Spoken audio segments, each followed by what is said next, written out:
For more than 56 years, Woody Allen and Diane Keaton shared a bond that survived fame, scandal, and time itself. 9 films, a lifelong connection, and a loyalty that never fully broke, even when the world demanded it should. Now, sources close to Allen say he's become unusually reflective and shaken, speaking with a candor he long avoided. What he's finally admitting about Diane, about pressure, privacy, and why her voice mattered more than anyone else's, changes how we understand their relationship.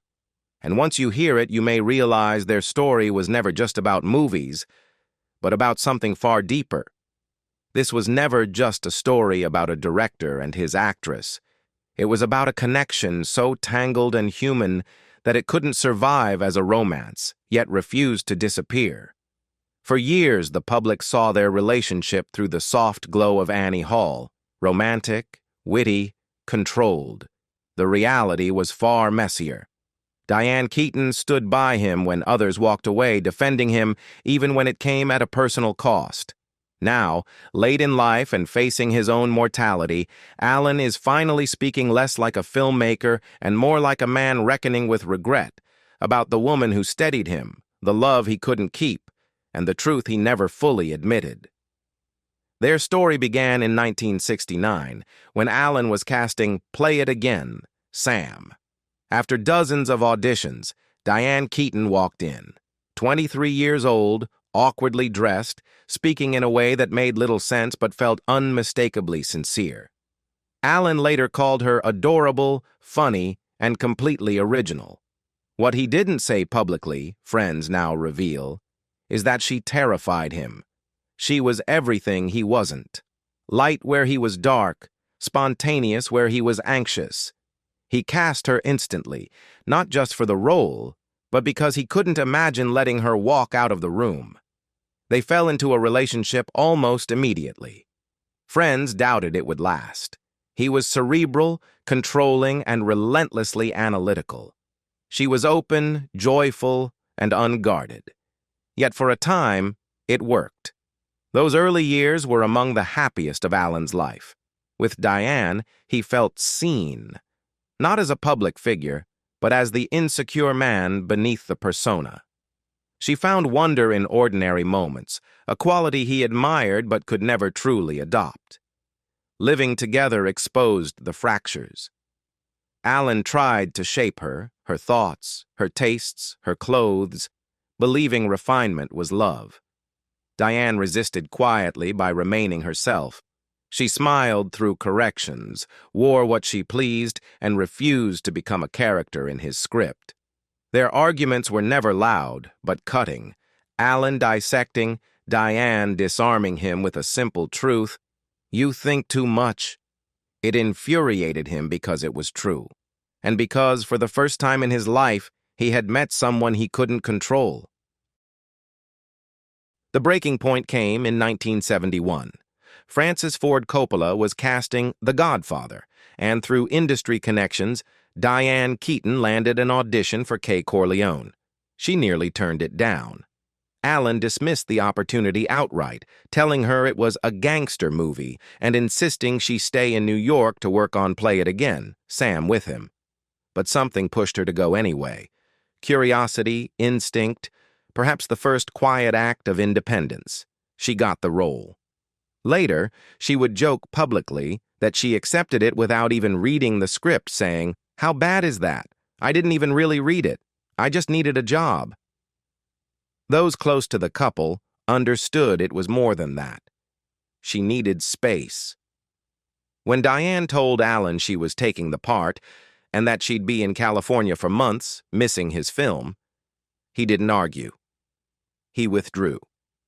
The silence that followed was colder than any confrontation. After a long pause, he finally said she was choosing Coppola over him, choosing them over us. Diane tried to explain that it wasn't about sides, but about her career and her life. Allen couldn't hear it. To him, it felt like betrayal. She left anyway, and something between them fractured for good. While Diane was filming The Godfather, another shift occurred, one Allen would quietly fixate on for years. She developed a connection with Al Pacino. It wasn't immediate or public, but the chemistry was unmistakable, on screen and off. Pacino was everything Alan wasn't: physically grounded, emotionally raw, magnetically intense. Where Alan analyzed, Pacino felt. For Diane, who had spent years under Alan's subtle control, it was a revelation. They didn't begin a relationship then, but the possibility was there, and Alan sensed it. Friends recall Alan becoming obsessed with The Godfather during its production, quietly questioning acquaintances about the shoot, about Diane, about Pacino. When she returned to New York, she wasn't the same. She was more confident, more self-assured, less inclined to defer to his opinions. She had worked with Coppola, acted alongside Pacino and Brando, and become part of something monumental. Alan's carefully crafted intellectual comedies suddenly felt smaller by comparison. They tried to continue. Diane starred in his next films, and the collaboration endured. But the balance had shifted. She was no longer his discovery or protege. She was a star in her own right, and Alan struggled to accept it. Their romantic relationship ended in 1972. Alan later claimed it was mutual. Friends say Diane made the decision. What's clear is that she was exhausted of being analyzed, reshaped, treated like a project rather than a partner. She wanted to be loved as she was, not as someone else's ideal. Alan loved the idea of her, the role she played in his life, but the real Diane, unpredictable and free, frightened him. It should have been the end. But it wasn't. But Woody Allen was never someone who simply moved on. 5 years after their breakup, in 1977, he made Annie Hall and insisted Diane Keaton star in it. The film wasn't loosely inspired by their relationship. It was a direct reflection of it. Scene after scene drew from real life. The arguments were theirs. The awkward pauses were theirs. Even the title came from her. Annie was her nickname. Hall, her original surname before she became Keaton.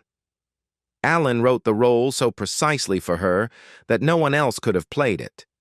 He even had her wear her own clothes from when they'd been together, the ties, vests, and oversized menswear that were already her signature.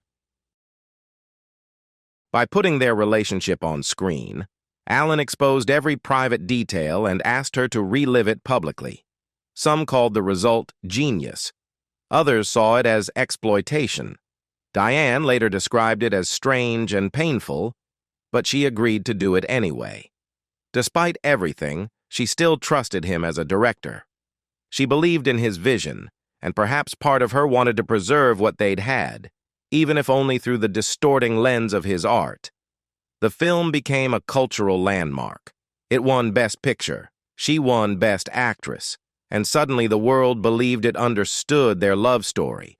But the version on screen wasn't quite true. Alan had rewritten the ending. In real life, their breakup was messy and unresolved. In Annie Hall, it became bittersweet, philosophical, almost romantic. He turned failure into something beautiful, reshaping rejection into mutual understanding. And she allowed it. Years later, Alan admitted privately that the film wasn't a love letter at all. It was an exorcism, his attempt to understand what went wrong and make peace with losing her. But some ghosts don't leave. After Annie Hall, their romantic relationship ended for good. Their professional relationship, however, was just beginning. Between 1978 and 2020, Diane Keaton appeared in 8 more Woody Allen films. Manhattan just 2 years later, Manhattan Murder Mystery decades after that, and others spanning more than 40 years. It was an arrangement that seemed impossible but somehow endured. Friends say there was an unspoken agreement. She could live her life freely, but on screen, she remained essential to him. Every actress who followed was measured against her. Many were brilliant, but none were Diane. That lingering bond cast a long shadow over her other relationships, especially with Al Pacino. Their on and off romance stretched over 15 years, and throughout it, Alan remained a presence, never physical, but always felt. Pacino couldn't compete with a man who had already lost her, and in a strange way, that loss made Allen impossible to escape. Emotionally and creatively, the bond never fully loosened. Al Pacino wanted marriage, stability, a future that belonged only to them. Diane couldn't give that, not because she didn't love him. Years later, she would admit she was deeply in love with him. But some part of her remained tethered to Woody Allen in ways she couldn't clearly explain or cut free. Then, in 2014, everything shifted. Dylan Farrow's accusations against Allen resurfaced, and the reaction was swift and unforgiving.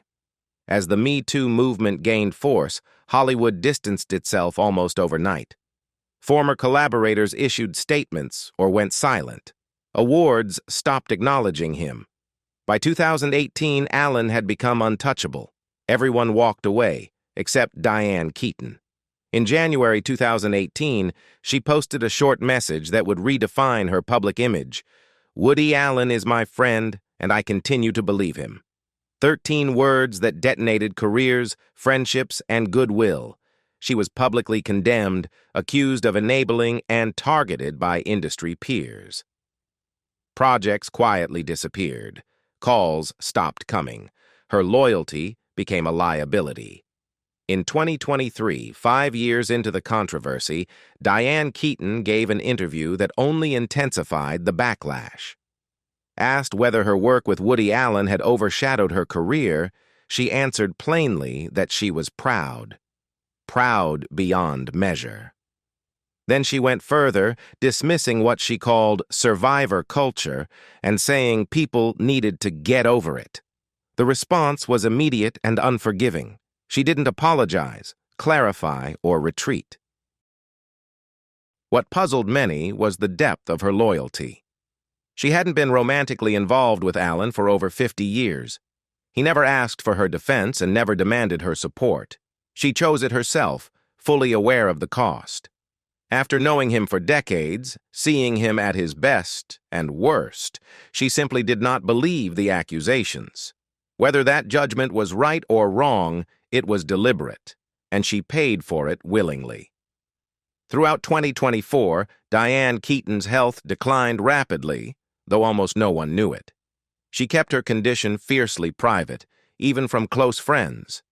There were quiet signs, weight loss, a frailer appearance during rare public outings, projects canceled without explanation. But she never addressed it publicly or prepared anyone for what was coming.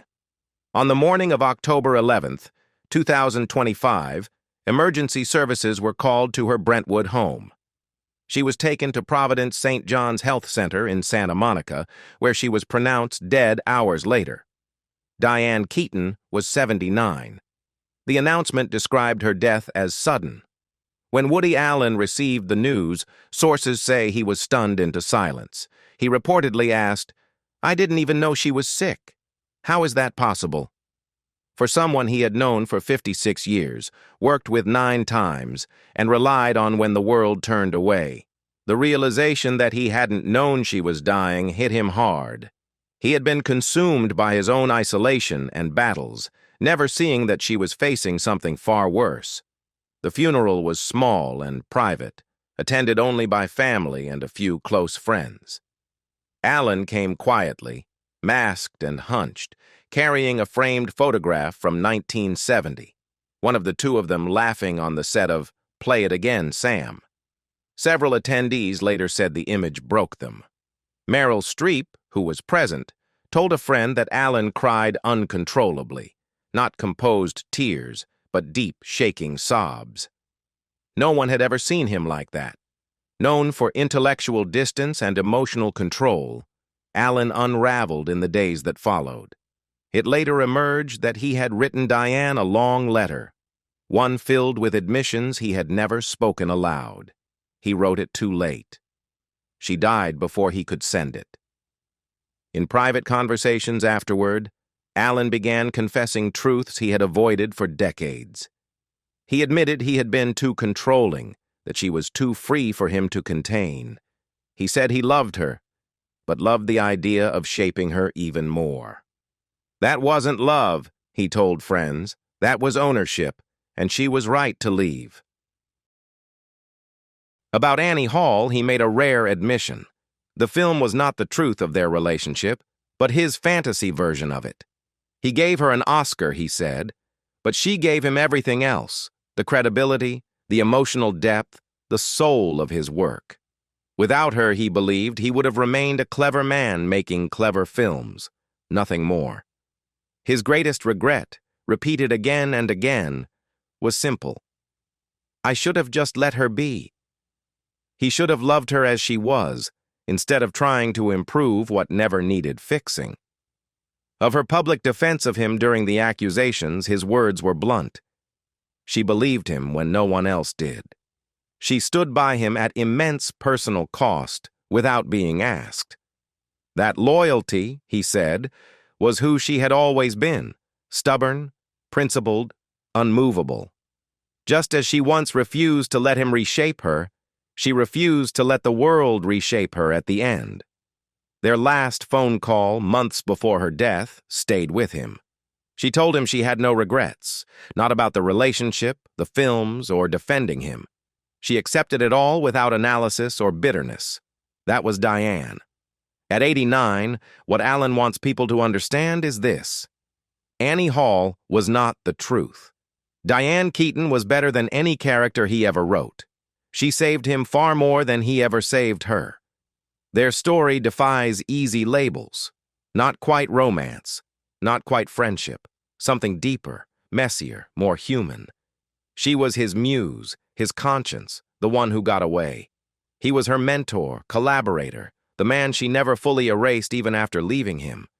And when she died, he lost more than a person. He lost the last living connection to the man he once was, the young director who believed control was love.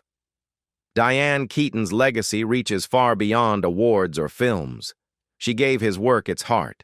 She stood by him when standing by him meant standing alone. And perhaps that is the truest thing about them. She saw him clearly, every flaw included, and did not turn away. In doing so, she gave him the one thing he spent a lifetime trying to capture on film, the miracle of being loved exactly as you are.